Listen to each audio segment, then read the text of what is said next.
Assalamualaikum warahmatullahi wabarakatuh. Hello everyone, I'm Debbie Lestari. Saya adalah seorang guru bahasa Inggris di SMP ITS Kiababalan. Pada tahun 2024-2025, sekolah kami sepenuhnya mengimplementasikan kurikulum Merdeka. Pembelajaran dan asesmen merupakan satu kesatuan yang tidak dapat terpisahkan. Kesesuaian asesmen harus berbanding lurus dengan proses pembelajaran sehingga dapat meningkatkan keterampilan peserta didik dan menghasilkan pembelajaran yang bermakna sehingga peserta didik dapat berpikir kritis, inovatif, dan kreatif. Memanfaatkan teknologi dengan bijak sebagai sarana pembelajaran adalah salah satu misi dari SMP ITS Kiababalan. Hal tersebut menjadi landasan saya untuk melakukan praktik baik ini agar meningkatkan keterampilan peserta didik melalui asesmen formatif yang diberikan. Ada beberapa prinsip asesmen dalam implementasi kurikulum Merdeka. Salah satunya bahwa asesmen merupakan bagian terpadu dari proses pembelajaran, fasilitasi pembelajaran, dan penyediaan informasi yang holistik sebagai umpan balik untuk pendidik, peserta didik, dan orang tua murid agar dapat membantu mereka dalam menentukan strategi pembelajaran selanjutnya.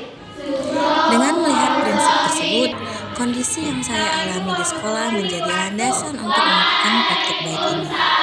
Saya mengalami satu peristiwa di mana hasil belajar peserta didik mendapatkan nilai yang rendah.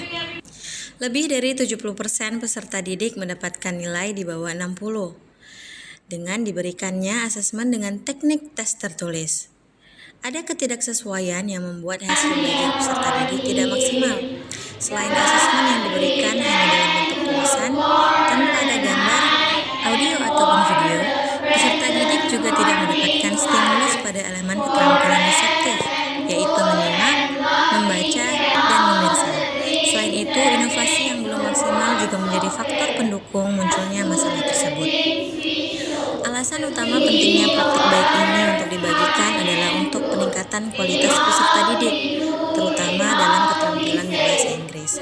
Namun ada beberapa alasan emosional lainnya, yaitu yang pertama dapat memberikan motivasi kepada guru-guru lain untuk bisa berbuat hal yang bermanfaat untuk khalayak ramai. Yang kedua, dapat mengeluarkan energi positif pada para guru yang lain untuk bisa berinovasi menggunakan teknologi yang berkembang.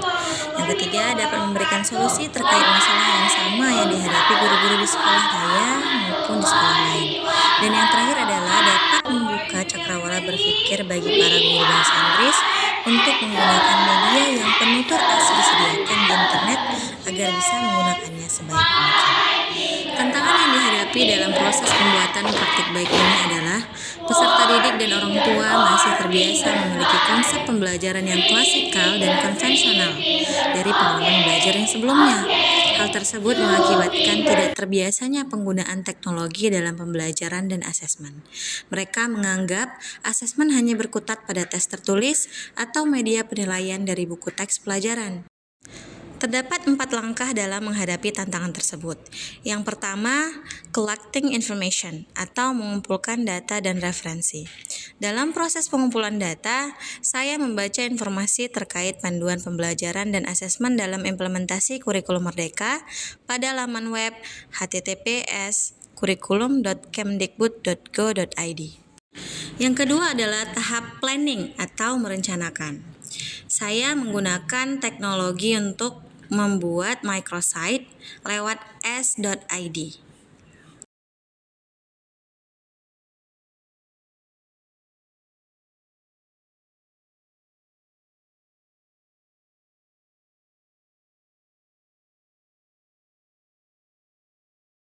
Selanjutnya saya mengumpulkan 8 website untuk dijadikan sebagai media asesmen pembelajaran bahasa Inggris.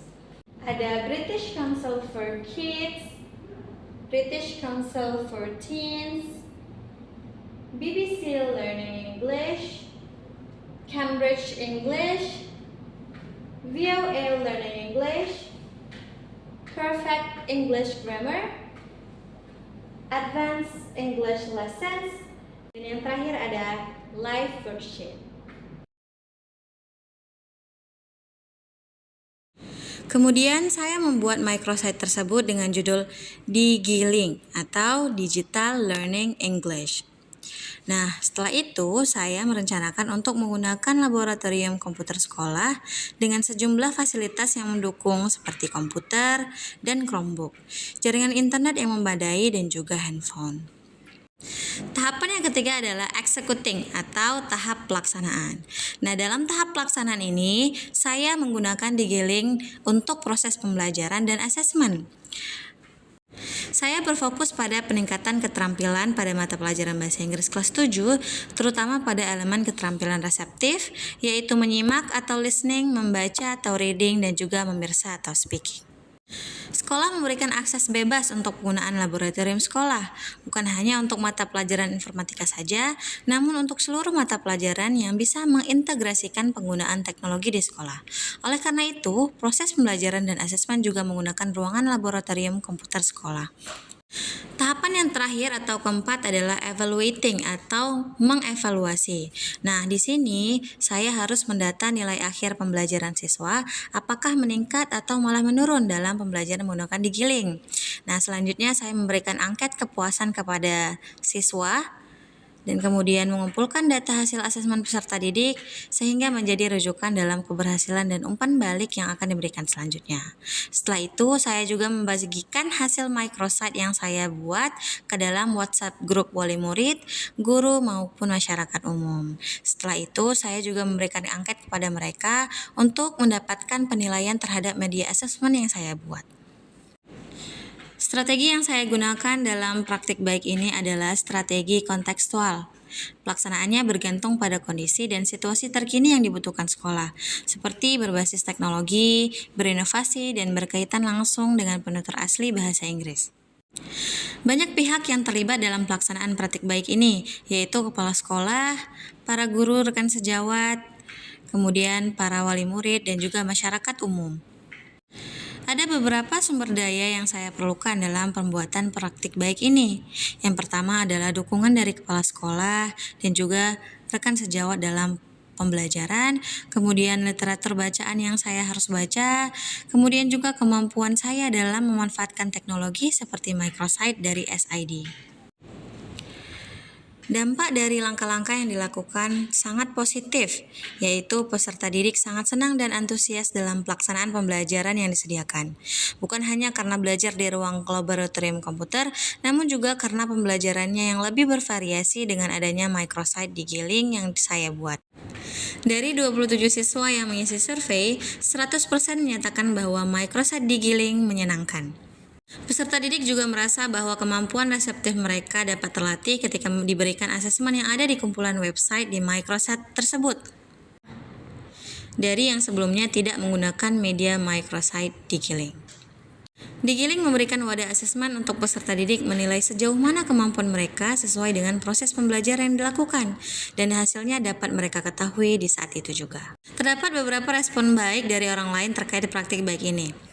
Assalamualaikum warahmatullahi wabarakatuh. Perkenalkan, saya Muhammad Suryanto SPDGR, Kepala SMP IT Askia Babalan. Saya sangat mendukung kegiatan pembelajaran yang diterapkan oleh Ibu Devi sebagai guru bahasa Inggris di sekolah kami dengan menggunakan fasilitas komputer di lab yang kami sediakan. Assalamualaikum warahmatullahi wabarakatuh. Let me introduce myself. I am Nur Aziza. I am an English teacher at SMP IT Askia Babalan. This time, I will provide a testimonial about Digiling website. I think it is very interesting and interactive. This website is very useful for students, especially for me as an English teacher. Saya siswi dari SMP IT Askia Babalan. Saya sangat senang belajar menggunakan Digiling. Digiling banyak membuat informasi dan belajar menjadi tidak membosankan. Intinya saya sangat senang dan terbantu dengan adanya Digiling ini. Terima kasih. Berikut hasil angket persepsi masyarakat terhadap Digiling. Adaptif adalah salah satu nilai yang dijunjung tinggi oleh SMP IT Askia Babalan. Oleh karena itu, pendidikan harus bisa menyesuaikan diri dengan perkembangan zaman. Semoga praktik baik ini bisa bermanfaat untuk banyak orang, terutama untuk peserta didik dalam meningkatkan keterampilan reseptif mereka. Terima kasih. Assalamualaikum warahmatullahi wabarakatuh. Salam pendidikan.